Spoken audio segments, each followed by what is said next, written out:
మలయాళ star hero Dulquer Salman నిర్మాతగా Wayfarer films పై నిర్మించిన చిత్రం కొత్తలో ఒక చాప్టర్ 1. డామినిక్ అరుణ్ డైరెక్షన్ లో తెరకెక్కిన ఈ సినిమాలో కళ్యాణి ప్రియదర్శన్ లీడ్ రోల్ లో నటించగా ప్రేమలు ఫేమ్ నస్లీన్ ముఖ్య పాత్ర అయితే పోషించాడు.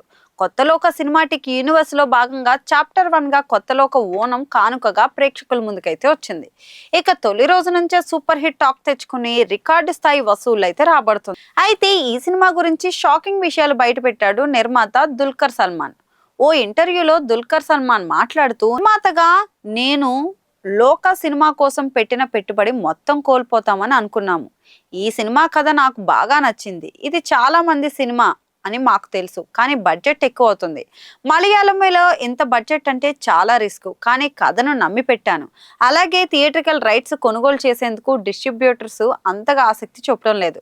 ఇక లోకా ఫ్రాంచైజీ స్టార్ట్ చేస్తే సీక్వెల్లో మేము లాభం పొందొచ్చని నేను అనుకున్నాను. ఆ నమ్మకంతోనే సినిమా రిలీజ్ చేశాము, కానీ ఈ విజయం ఊహించలేనిది. మొదటి రోజు నుంచే మా సినిమా సూపర్ హిట్ టాక్ తో భారీ వసూళ్లు రాబట్టి సెన్సేషన్ క్రియేట్ చేసింది. అలాగే మా సంస్థకు భారీ లాభాలు కూడా తెచ్చిపెట్టింది అని అన్నారు.